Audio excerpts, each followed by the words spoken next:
in then with a little bit about the scheme and what is in the scheme itself. So the higher education research equipment grant provides funding for research equipment that's essential to advancing UCD's strategy to 2030. UCD has received 6.95 million from the HEA for equipment purchase and upgrades, and we have to use that money between the 1st of January 2024 and the 31st of December 2026. The scheme is split into two strands. We have a large equipment strand for equipment costing above €500,000, and that's inclusive of VAT, delivery, and installation. We also have a medium equipment strand for equipment costing between $20,000 and $500,000, again inclusive of VAT, delivery, and installation. The scheme itself, then, we have a series of eligible costs and ineligible costs. On the eligible side, well, obviously it's research equipment costs, installation costs for the equipment, transportation costs relating to the equipment, professional fees related to the equipment, and also value-added tax. On the ineligible side, then, general purpose equipment, computer equipment or software is not eligible under this scheme. Neither are items for undergraduate instruction, office equipment, equipment not owned by UCD, building renovation, construction or refurbishment costs, maintenance running cost depreciation, salary costs, and research student stipends are not included either. When we look at the eligibility of the scheme, then, the scheme itself is open to all disciplines in UCD. The equipment then must be owned by UCD and be shared and accessible to a wide UCD research community, and also have some existing infrastructure, so some space, maybe access to maintenance and technical support. The equipment has to remain then in UCD and be owned by UCD permanently, although there is some leeway there for mobile equipment that normally resides at UCD but can be transferred to other venues to do the actual research. Who can apply? The lead applicant has to be a UCD staff member, and their contract has to be valid for at least 5 years from the application date. Co-applicants, then, you can put as many co-applicants as you want really onto the application, and they're really representative of the broader user community for the equipment that you're applying for. Applications to the scheme are done through the UCD research management system, and we have some links later on in the presentation for each of the two strands. But what both of those application forms have in common is it asks you for a series of things to support your application. And there's 500 words per section in the application form. And the first thing that it looks for really is just a description of the equipment, what it is and why it is needed. The second question really is around strategic alignment. And how does that equipment align with UCD's strategy? Following on from that, impact. So you have to highlight the measurable benefits that the piece of equipment will bring to UCD and the research that you're doing. Then we ask a question about who will use it, who will the user community be? Feasibility and sustainability then.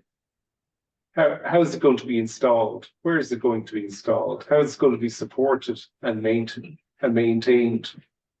Are there any sustainability plans for the piece of equipment, including how to manage access to the equipment itself? The final thing that we ask for in the application form is around timely utilization and value for money. So we want to know how long it's going to take to purchase an invoice, and also that we're getting good value for money by buying this piece of equipment. So I'll now hand you over to Elaine Sweeney, who is the finance manager in the Research Finance Office, who will explain a little bit more about budget requirements for the application. Thanks, Liam. In terms of the budget requirements, it would be necessary to obtain indicative vendor quotations for the equipment you're intending to use. Just one point to note on this, that depending on where the location of your supplier is, that will not always be provided for on the quote. But one of the key things to note is that VAT at the standard rate, currently 23%, will be applicable to all purchases, but that would not necessarily be quoted on the quotation if there's a requirement for that to be self-accounted for once the equipment comes into Ireland. So it's just a point to note that your quotation may be quoted exclusive of that, but that would be a requirement on all purchases. And that's just something to bear in mind when the budget is, being estimated for the equipment that you wish to purchase. Okay, thanks very much, Elaine. A very key part of this whole process is how the applications will be assessed. And the applications will be assessed using the following criteria, which mirror the questions that are asked in the form itself. But the first thing really is to look at the description of the equipment and the justification of the need. So a brief description of the equipment, why it is needed, and that is worth 20% of the final score for your application. Strategic alignment then, how well your application fits with the UCD strategy to 2030. And that's worth 20% of the marks for the application. Research impact, the potential to enhance research capacity and to deliver measurable benefits. That's worth 30%. Feasibility and sustainability, how easily the equipment can be installed and made useful. And what is the long-term plan for maintenance into the future is worth 10% of the total application. A description of the user community and the broader users who will benefit from the equipment is worth 10%. And finally, how quickly the equipment can be purchased, invoiced, and demonstrate value for money is worth 10% also. So there are separate evaluation committees that will be set up for each of the two strands. And on those committees, the members of the evaluation committees will be the VP for research, the registrar and deputy president, college principals, bursar, our nominee, and also the director of campus development or their nominee. And they will look at all the applications and decide which ones are going to be funded. Feedback to the applications themselves will be available on request, and they'll be based solely on the outcomes and comments from the evaluation committee meetings themselves. So we'll do a record of the evaluation meetings, and feedback can be supplied based on those. The decisions of the evaluation committees will be final, and the results will be submitted to UNT for noting. And we hope to have the assessment done by the end of June this year. Submissions then. The deadline for submitting your applications for equipment via the UCD Research Management System is 5 p.m. on the 23rd of April this year. Part of your application too is that the head of school or unit confirms your application. So there's a process where you fill out your application form, you submit it, and then the head of school approves it before it comes into the research office here for us to organize the evaluation of the applications. Late or incomplete applications will not be considered. For support and queries then, in the presentation, which will be shared with everyone on the call and on the research portal, we have a link to the call document, and that explains all the details about the actual call itself. We also have links here for the RMS system. And you can see the two apply here links. One is for the large equipment strand and the other is for the medium. And for any queries then, we've set up a dedicated email address, hereg@ucd.ie. So any queries or questions you have, submit them to that email address and we'll do our best to answer them. Now moving on to the section for questions and answers. We have a series of questions and answers that have been submitted already. So I'm going to go through those first, and then we'll come on to any of the questions that have been submitted through the chat and any other questions that arise then after that. So I'll just start with the questions and answers we have on the screen. So the first question there is, are there limitations around submitting more than one application as lead applicant or as co-applicant? And the answer to that simply is no. You can submit multiple applications. Are there any specific gender balance considerations for the applicant group? Again, there's no mention of that in the call document, so that will not be evaluated and won't affect your application in any way. So what are the sections of the application form? I think earlier on we looked at slides 5 and 6, we saw the list of things that were asked in the application form. Also in the appendix for this slide deck, we've included some screenshots from the RMS system that show the different screens that need to be filled out in the application form. And again, if you have any questions on applying HEREG@ucd.ie, will be more than happy to answer any questions that you have as you do your applications in the RMS. My current role is a 5-year contract. Am I eligible to apply for HEREG as the lead applicant? So the call document says that the lead applicant must have a UCD employment contract covering 5 years from the date of application. And this is intended to ensure that there's a continuity in managing and maintaining funded equipment over a long term. Does HEREG cover specialized software and data storage? This question has been asked a few times.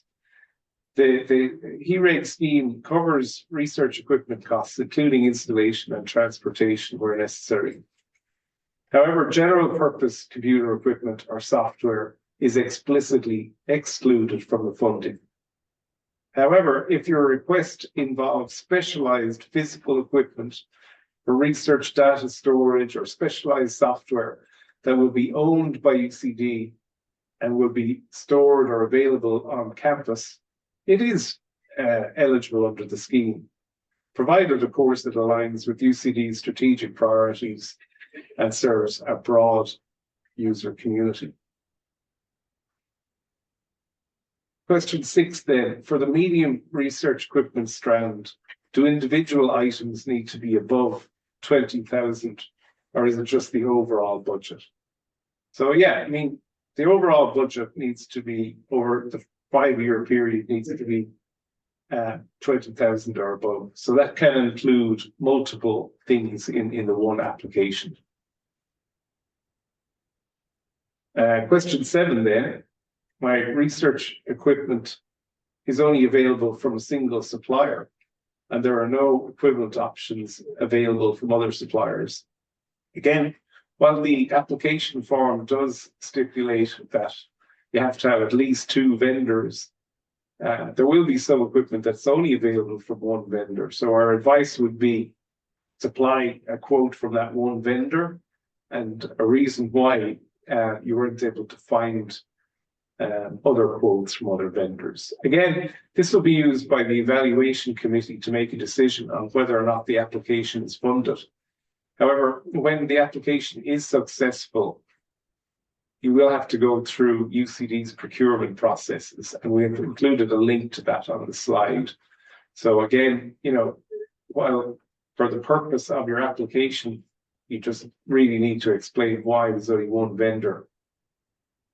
Procurement may have some different criteria there in terms of getting 3 quotes, depending on the value of the item. But it's important to bear in mind that you have to just seek quotes. If somebody comes back and say, we do not actually do that type of equipment, or we don't supply that type of service, or whatever it is that you're applying for, that you've sought a quote and you've got a response, and that can be included in 3 quotes for procurement processes. Okay, so any other queries? I think we have a few in the chat, so we might move on to those now. So maybe if somebody can call them out and we'll collectively try to answer them. I'll try and answer them. If I can't answer them, I'll just say help. Okay. The first one we have is, can we apply for equipment that is new to research and limited in availability within academia and industry?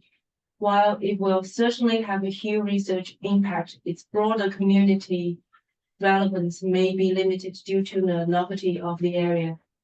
Absolutely, yeah. Of course, you can apply for new and limited equipment. Again, I like the sound of it when it has a high research impact, because you can see from the criteria 30% of the marks go for research impact. So that might be enough to ensure that it gets funded.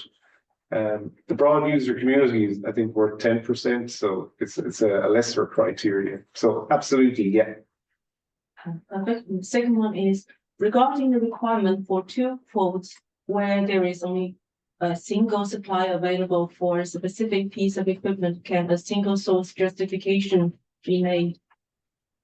For the purpose of applying for funding, yes, but for procurement processes, I think you still have to go out and get additional quotes, even if the supplier doesn't actually provide those pieces of equipment. So again, procurement is slightly different to what we're asking for in the application. But if there is only one supplier, get a quote from that supplier and put in a note to say why this is the only supplier. And for the application to this scheme, that's fine. Next one is, you mentioned there is no limit to the number of co-applicants. However, how many co-applicants would you typically expect on a proposal to effectively demonstrate the cross-university demand for a piece of equipment? Additionally, are letters of support required from these co-applicants? Okay, I'll answer the second question first. We don't require letters of support. But what does happen, though, when you add an applicant into the RMS system is those people are notified that they've been asked to be, part of the grant, so that they are aware of it. Is there a limit, or there's no actual limit as far as I know in the system? But realistically, I think between 5 and 10 kind of key users of the system would give a broad view of who the user community is. Like, you don't have to put down all the people who will ever use the piece of equipment. The slide said equipment that would be used for undergraduate teaching would not be allowed, if possible, to speak to use in postgraduate teaching as a benefit in an application? Again, this would come down to whatever piece of equipment is being applied for. I mean, it clearly has to have a research purpose. Clearly has to be for a broad user community. Postgraduate teaching, if there's a research element to that, I think it could be argued that it's a valid application. So, I mean, I would say put in the application and let the evaluation committee decide on its applicability. And if there is an opportunity to purchase a large version of the piece of equipment and a small version of the piece of equipment, is it possible to submit to both categories? Or is it possible to submit to a large category describing an option that would fall under a smaller category? That's a really tricky one. I mean, yeah, I mean, look, I think the kind of limits there, the over 500,000 and then the 20 to 500,000, that's really what you should use. So if you have a large piece of equipment, put it into whichever is the right price bracket. And if it's a small piece of equipment, put it into the, you know, the medium strand. So again, we said at the outset that you can't put in more than one application. So if you felt that you weren't maybe going to be successful in the large, definitely, yeah, put in an application for the small as well. But maybe include a note in the applications that you have submitted under both categories.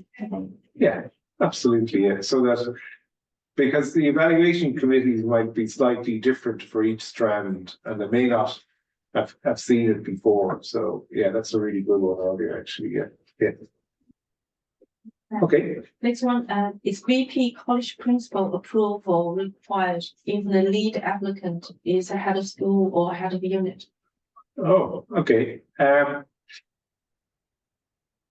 Yeah, I think that's how we've, maybe Demetrius, I could ask you about that one actually, because every kind of unit within the RMS system, there's an approver for it. So that's a good question, actually. How does that one work? Do the head of school approve their own application, for example?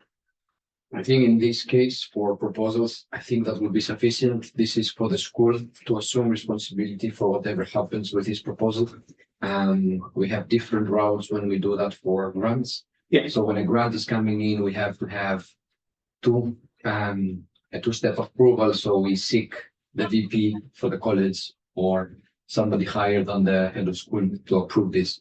So we treat it differently for grants. And since these are proposals, yeah, it's just, they might even have a nominee in the school, somebody else, like the director of research or somebody else within the same unit can approve that. It's just to assume the responsibility for the school to have the heads off and say, yes, we assume the responsibility. If this equipment comes in UCD, we will take it on board as a unit, yeah. And further to that, on the evaluation committees, the college principals are part of that group. So they will effectively be approving the applications anyway. So for the purpose of getting the application in, yeah, it's more than likely that a head of school, you know, could potentially approve their own application, but that's fine because the evaluation committee does the final approving of the funding. What happens if the quote is no longer valid by the time of purchase? For example, if the cost has increased?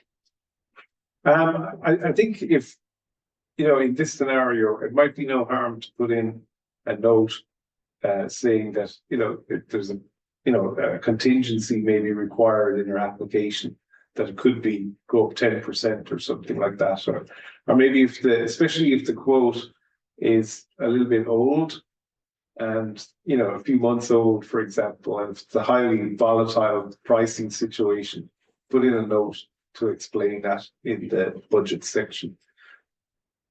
But this does happen a lot, and I think the key is, I suppose, to put in as much and as valid information as you can in your application, so that when the committee comes together to decide which application get funding, that they have enough information to do that, and there are no surprises for anyone. Next one is there a designated quota for applications from different disciplines? For example, 10 for science and life science, 10 for arts and humanities, social science? No quotas. Okay, next one is there scope in the application process for a system made up of various individual items? For example, 10 items with 5K each, which work together? Yeah, absolutely. Yeah. Is there, if there is one preferred supplier under UCD procurement, is one quote enough? Look, I think it's unusual to have one preferred supplier for anything. But if that is the case, yeah, put in the application and the committee then can decide whether to fund it or not. If it does have to go to procurement, and it will if it gets funded, you know, I think the procurement team are more than qualified to answer any of those questions. If successful, when does the money have to be spent by? For example, within 12 months or by a certain date? Is it just that large equipment can take some time to be purchased if you have to go through a national tender, and then there can be a long lead time to build large equipment once ordered? It might be hard to do all of this within 12 months. Yeah, I agree. And, you know, what we've been told by the HEA is to spend the money before the 31st of December 2026. So that's just a little bit over a year and a half. And we fully appreciate how long it takes to do tendering and all the rest of it. So that's why we're trying to get the decisions back as quickly as we can and the applications completed as quickly as we can to facilitate that process. If we wish to apply for funding for multiple pieces equipment exceeding 500K cumulatively, should we submit for large equipment grant? Yeah, I think if it's over 500K, definitely go for the large equipment strand. How many projects were funded by HEREG in previous years? What was the successful rate? That's a great question. And I don't have the figures for it, unless Shafang, you've got some kind of idea on that. Figures, yeah, we'll post that up onto the website because I don't have those figures, but we can get them and we can make them available.